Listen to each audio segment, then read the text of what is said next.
Nos encontramos aquí en la sede de la Cancillería ecuatoriana, en el Palacio de Najas, en Quito, para conversar en los siguientes minutos con el canciller de la República, Ricardo Patiño. A propósito, Guayaquil, Ecuador, fue la sede de este encuentro de países partes, de estados partes, para dialogar sobre temas que son de vital importancia, la CIDH y su papel que en este momento tiene en los países de América y en signatarios de la Organización de Estados Americanos. Canciller, bienvenido al Ciudadano. ¿Cómo califica los resultados de este encuentro que se realiza después de 44 años de manera histórica y que se reúnen aquí justamente en Ecuador para discutir lo que significa la CIDH y todo su entorno? Bueno, gracias primero, Marco Antonio. En segundo lugar, ratificar lo que has dicho, un encuentro histórico y tremendamente exitoso. ¿Pero por qué digo exitoso? Porque nos permite fortalecer al sistema interamericano de derechos humanos y también nos permite corregir aquellos aspectos en los que se estaban cometiendo importantes errores.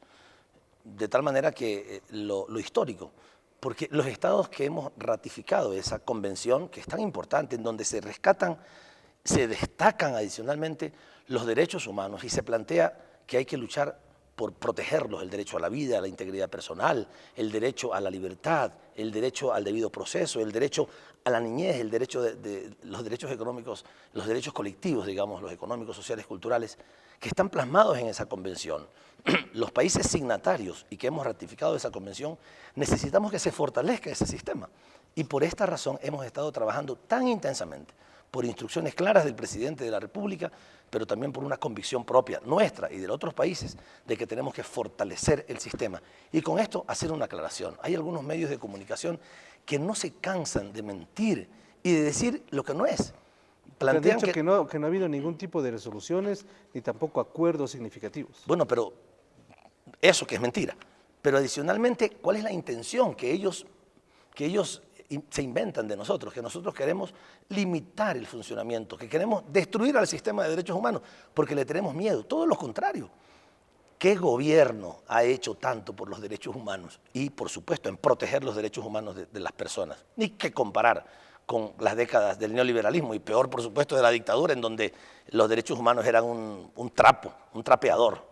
Entonces, ¿qué es lo que queremos nosotros? Queremos fortalecer al sistema, que funcione bien, y ese es nuestro planteamiento. ¿Cómo hemos logrado el fortalecimiento? Para dejarlo claro, para que quede claro cuál era nuestra intención y cómo lo hemos ido logrando. En primer lugar, nos hemos planteado el fortalecer el financiamiento del sistema. Y lo decimos con claridad, esto en el punto número 3 de las resoluciones de aquel día. Convocar a todos los estados parte que estábamos ahí a asumir plenamente el financiamiento del sistema a través del presupuesto ordinario y a través de contribuciones voluntarias que podamos hacer. O sea, nos estamos comprometiendo a financiar el sistema. Tenemos que hacerlo ya, llevar a la práctica. Pero el compromiso es importante porque antes no existía ese compromiso. Porque en este momento resulta una hegemonía de los Estados Unidos y también Canadá que aportan mayormente. Sí, ¿Quién toma sus decisiones? Pero además el problema es que no aportan al sistema en su conjunto, sino que aportan en buena medida a determinadas actividades que quieren ellos que se hagan. La libertad de expresión. Entonces, en el tema de financiamiento hay dos temas, hay dos aspectos, el del origen de los fondos y el del destino de los fondos. En el origen de los fondos lo que nos planteamos es que los estados parte asumamos esa responsabilidad, o la OEA en su conjunto asuma esa responsabilidad.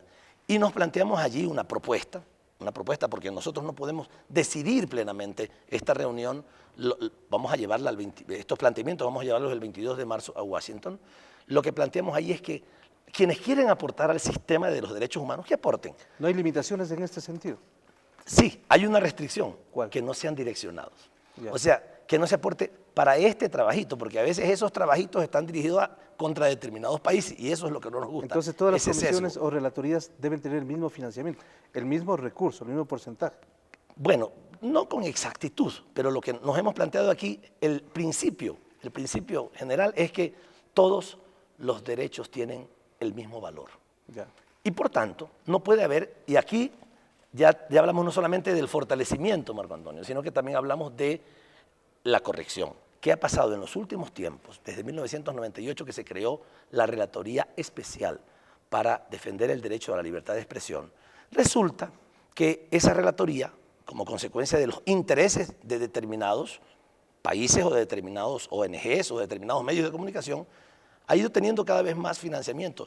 Y actualmente el financiamiento de ellos está más o menos por $1 millón. Mientras la relatoría que se preocupa de la protección de los derechos de los niños tiene $100.000. Claro, o la de los derechos de los migrantes tiene $50.000. Ahora, ¿Por qué un derecho vale más que otro derecho? Lo que nos hemos planteado, perdóname, solamente termino con esto, no es que no tengan recursos la Relatoría Especial de la Libertad de Expresión. Lo que hemos planteado es que todas las relatorías son especiales. Entonces, ese es uno de los puntos fundamentales de nuestro acuerdo.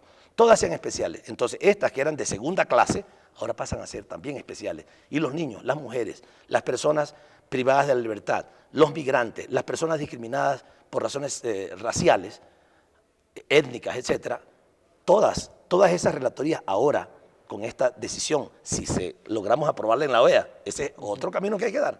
Si logramos que se apruebe en la OEA, entonces van a tener importancia y van a ser atendidas adecuadamente. Eso es lo que corresponde a una organización de derechos humanos. No discriminar, si justamente uno de los principios fundamentales de los derechos humanos es la no discriminación.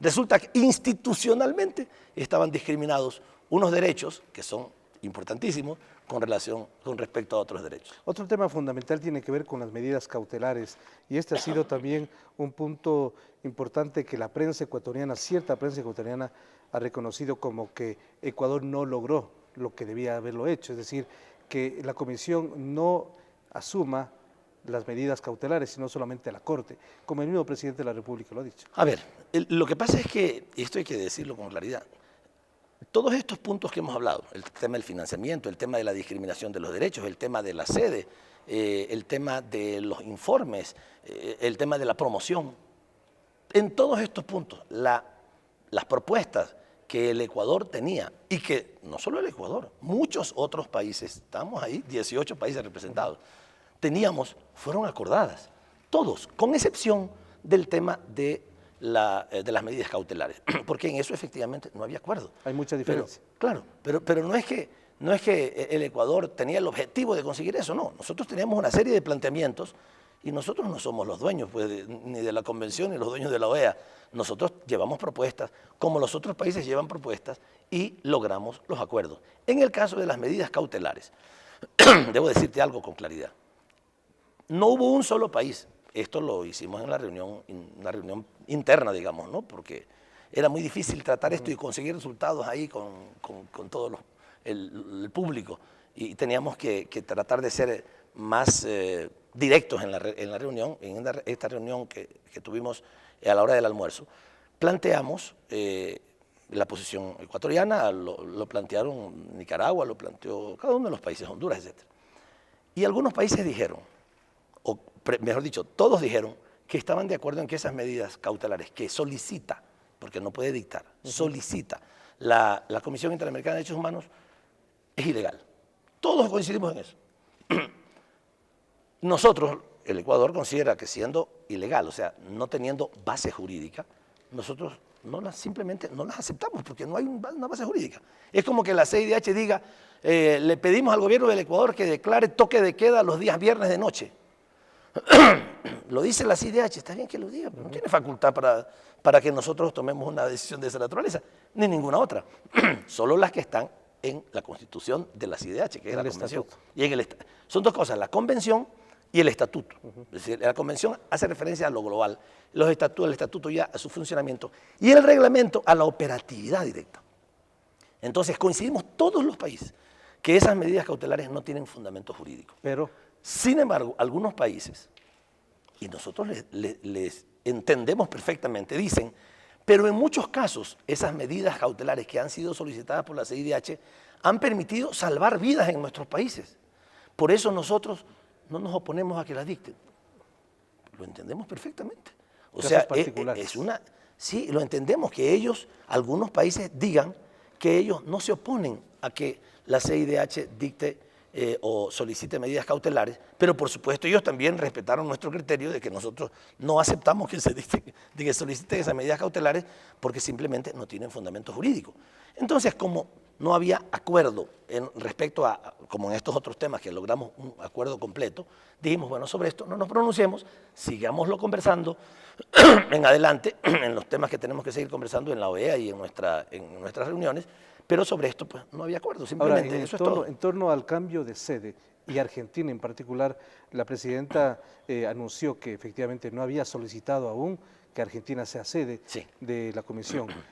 ¿Por qué se anunció o por qué se pidió directamente a Argentina? El presidente Correa había conocido que Argentina tenía el interés, lo habíamos conversado en algún momento, que tenía interés, estaba viendo con interés la posibilidad de que Argentina pudiera ser la sede de la comisión, y al haber escuchado eso, él con un gesto de amistad, de cordialidad y de reconocimiento a lo que Argentina ha hecho por los derechos humanos en los últimos tiempos, después de la época neoliberal que sufrió y después de las gravísimas consecuencias de la dictadura militar que significaron miles de muertos, él en un gesto de cordialidad y de amistad hacia Argentina dijo, si Argentina considerara su candidatura, el Ecuador la apoyaría completamente. De tal manera que esa es la razón por la cual el presidente lo dijo, o sea, dijo abiertamente.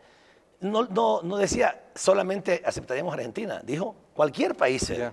Pero si Argentina si considera su candidatura, porque a lo mejor hay 5 países que plantean su candidatura, pues hay que escoger. Pero para el 22 ya se tendrá un país. No, eso todavía requiere más tiempo de análisis.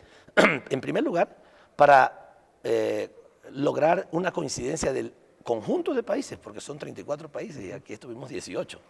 Hemos de conversar con otros países también para tratar de llegar a esa coincidencia. Si logramos esa coincidencia, entonces incluso es una medida de estímulo para los Estados Unidos, para que ratifique la convención. Pues si ratifica Estados Unidos la convención, a lo mejor no insistimos en cambiar la sede. Claro. Ahora, porque la razón de salir de la sede, de que la sede pase a otro lugar, no es tanto porque no queremos que esté en Estados Unidos, es porque Estados Unidos no ha ratificado la convención. ¿Usted va a iniciar una gira por algunos países centroamericanos del Caribe? Sí.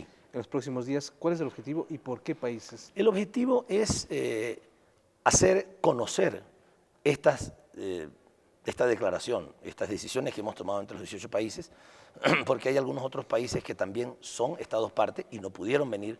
No olvide que hicimos un cambio de día desde el viernes al lunes.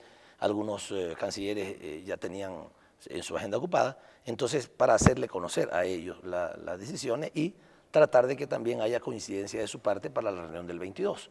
Entonces, básicamente, visitaré, no le puedo decir el nombre de los países todavía porque recién ayer en la tarde tomamos la decisión, tengo que llamarlos a ellos, asegurar que pueda reunirme con ellos, pero básicamente... Pero sería la próxima semana, porque sí, antes del 22. Así es, y serán estos días para conversar con ellos y trasladarles la decisión que nosotros tenemos y tratar de que vaya logrando el máximo consenso. 2 temas más. ¿El viaje a Alemania está confirmado? ¿El presidente irá? En principio sí. En principio, ¿cuál es el objetivo del viaje? Bueno, en primer lugar, cubrir una decisión que se había tomado antes. El presidente hace 2 años había considerado ya la posibilidad, tenía una invitación de Alemania para ir allá y por algunas razones de la agenda de esa época el presidente no pudo ir. Ahora la señora Merkel, la canciller de Alemania, le envió después de las elecciones una felicitación al presidente por su elección y le ratificó en esa comunicación el deseo de ella de recibirlo y de conversar sobre los temas de la economía mundial. El presidente Correa es un hombre con tan alto nivel de conocimiento, de capacidad de análisis respecto a los temas de la economía mundial, que por supuesto entre 2 dignatarios es importante que puedan conversar sobre estos temas. Además del tema Yasuní, cuando Alemania decide hacer la donación importante, entiendo que se va a abordar también. Sí, se conversará sobre distintos temas, ¿no? Pero yo creo que básicamente ellos tratarán el tema que tiene que ver con la crisis mundial, porque ese es el tema que interesa, y también con la relación bilateral, por supuesto, entre nuestros 2 países, eso va a ser tratado. Entonces es fundamentalmente atender esa invitación y simultáneamente atender también una invitación que teníamos de un foro empresarial que hace Alemania con países latinoamericanos, al que el presidente Correa había sido invitado para dar una conferencia. Coinciden las fechas, de tal manera que serían esas 2 cosas. Y también es muy posible que el presidente visite España para seguir en contacto con los migrantes nuestros, para que quede claro que las cosas que hemos hecho en defensa especialmente de los afectados por las hipotecas no es una cuestión de campaña electoral, la hemos hecho desde hace 2 años. Terminó la campaña electoral, seguimos con ellos y seguimos apoyándolos en sus temas, en sus graves problemas que tienen por la crisis hipotecaria que no la causaron ellos, sino otros, y que quieren que la paguen ellos, quieren que la paguen los migrantes. El presidente estará también, me imagino que agradecerá el extraordinario apoyo que recibió de los migrantes nuestros. Es la más grande votación, más del 81% de la votación de los migrantes en España votaron a favor del presidente Correa, y estoy seguro que él también querrá allá, en su lugar de vivienda, de residencia, decirles muchas gracias por el Canciller, apoyo. finalmente sobre el tema Chevron, va a haber una reunión en los próximos días en Ecuador de países afectados por esas transnacionales, y también entiendo que el ALBA ya ha convocado también una cita para tratar específicamente estos temas. La cita es la convocada por el ALBA, justamente. En la reunión que tuvimos en Caracas hace unas 2 semanas aproximadamente, el ALBA decidió convocar a esa reunión, inicialmente a los países del ALBA. ¿De qué se trata? 2 temas básicamente. Uno, compartir nuestras experiencias en estos litigios internacionales con las empresas transnacionales y apoyarnos mutuamente, porque posiblemente un país tenga juristas especializados en determinados temas, que conocen determinados temas y nos podemos ayudar.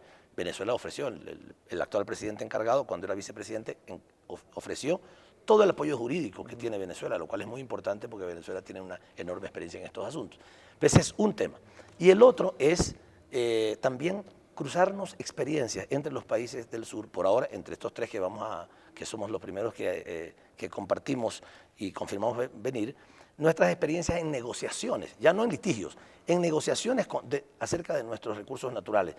Cómo se ha negociado, por ejemplo, cómo ha renegociado el Ecuador los contratos petroleros, cómo ha renegociado los contratos mineros, qué dice nuestra Constitución, qué cambios hicimos en la ley de minas. Cuando ahora estuve en República Dominicana, ellos tienen un problema muy parecido, subió mucho el precio del oro, ellos tienen explotación de oro de empresas transnacionales, y el presidente Medina, el presidente de República Dominicana, está exigiendo que se reestructuren los contratos, porque se están llevando las empresas transnacionales $97 de cada $100 que salen, y queda República Dominicana $3. Ellos están exigiendo que se haga una renegociación.